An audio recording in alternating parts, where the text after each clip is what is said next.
know very well, young man, that Bunny always reads the Gazette first. I don't have many rules in this house, but that's one of them. She's been looking for it everywhere. Good morning, Mrs. Here in the paper, right at the bottom of the personal column. Yes, dear. It's an announcement. How nice. No, you don't understand. No, I know I don't. It says, oh, I can't bear to read it. But you will? Yes. A murder is announced.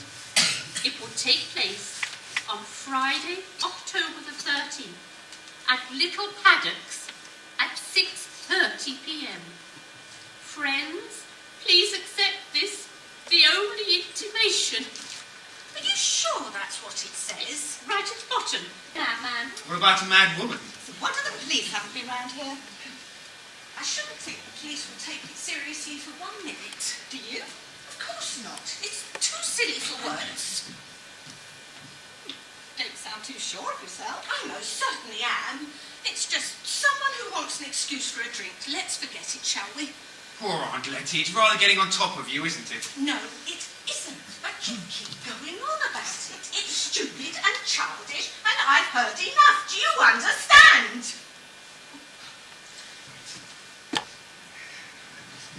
Will someone help me, please? Letty! Oh, gosh. For God's sake, someone get her brandy! Brandy? I think we should call a doctor. No, there's no need. I shall be all right. It's nothing. It's just my ear. I must have left the back door open when I went to lock up the ducks. Last night you said you knew this Rudy Schurz. Hardly knew, Inspector. His father owned a small hotel in Montreux. I spent many years in Switzerland helping to nurse my sister and had the occasional meal there. Recently, I had lunch at the Royal Spa Hotel in Medmenham Wells. He was there. He approached me and said he recognised me and that he was over here to get a thorough grounding in the hotel business. Well, I must point out I had no recollection of him at all. But a few days later, he called on me here. He's been here before? Yes. I remember, Letty. You were very upset. He asked you for money. That's right. He gave me some story about his father being taken seriously ill and he desperately needed money for his airfare home. Well, I believed he was lying. After all, if his father owns a hotel, surely his family can afford to send him the fare. I told him I had no intention of giving him money. What surprised me was he didn't make a fuss. He just left like a lamb. I see.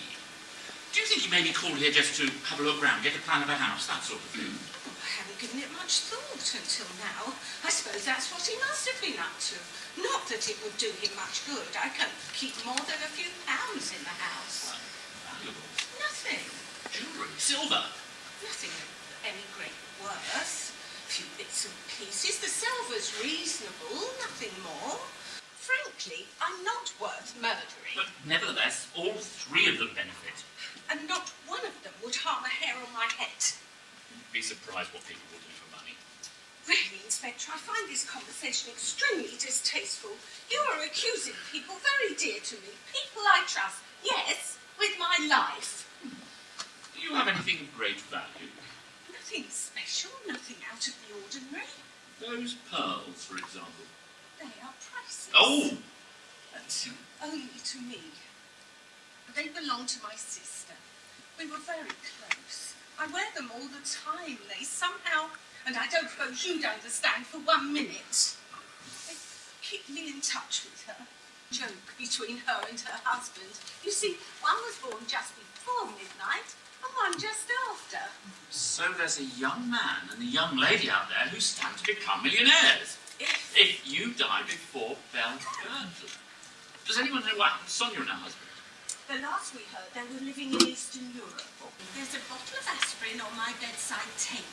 I'm quite capable of withstanding it. Of course you are, but why suffer? Had another lucky escape. I find it more and more difficult to accept your reasoning, Inspector. How can you possibly suggest that I was the intended victim this time? Any one of us could have eaten that cake first. Oh, I know. And Patrick's suggestion that Clara's honey could have been poisoned, well, it's malicious. I agree. Oh, but how was the cake poisoned? It wasn't the cake. But It was these. my aspirin? Your aspirin, the ones you keep by your bed. Oh, no! Someone wants you dead. Very, very bad. I'm frightened, Inspector. Last, perhaps now you'll help me find the murderer. Well, I haven't been deliberately uncooperative. I just There's couldn't no- believe it. And there's no friendship where there's money concerned. Did you know Belle Girdler's condition has deteriorated recently? I knew she wasn't well. The Scottish police tell me she's now seriously ill. Oh, I should go to her. Poor Belle. It could be poor Miss Blacklock. And Emma. Yes, they are uppermost in my mind, but it could be a combination of them and their parents who are trying to kill you. The father, Dimitri Stanfordis. You said he was a rogue. Would he go as far as murder to get money? Oh, I'll do anything you say, Inspector. Good. I want you to remember anything and everything you can about him, Sonia, Kid and Enema, but the children in particular. Dear Aunt Letty, I hope it will be all right for me to come to you on Tuesday.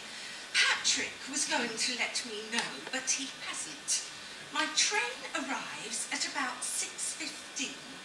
It is signed, yours affectionately, Julia. This is from your sister? I'm afraid so. Then who is that young woman upstairs? Explain. Do. I know it was a stupid thing to do. The kindly light was always her favourite gift.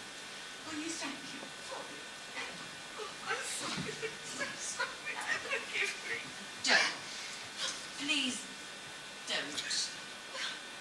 It came upon me all of a sudden what I've lost. She was my only link to the past, the only one who remembered. Now she's gone. I'm quite alone. Quite alone. I see you in the org. You have a gun in your hand.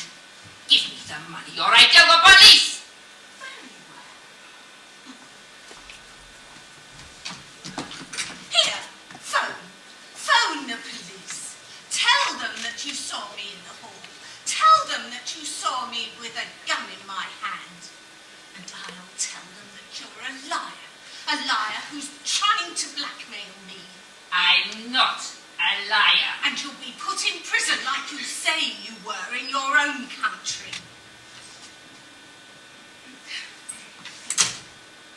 I'll tell you why you won't do it. You say you were locked in the dining room and you saw me in the hall with a gun in my hand. Well, my dishonest little Mitzi, that's another of your lies. Because the police know, and everyone who was in here on Friday knows, that the key was in the lock, so it would have been impossible for you to see anything through the keyhole. Get out! Out of here! Out of my house! Now! And then you shoot Rudy Schurz at point blank range. I'd laugh if I didn't feel some pity for you. Feel free to tell the inspector everything you've told me, and he'll put it down to the rantings of a senile old woman. Because we both know there's no proof. Oh? No.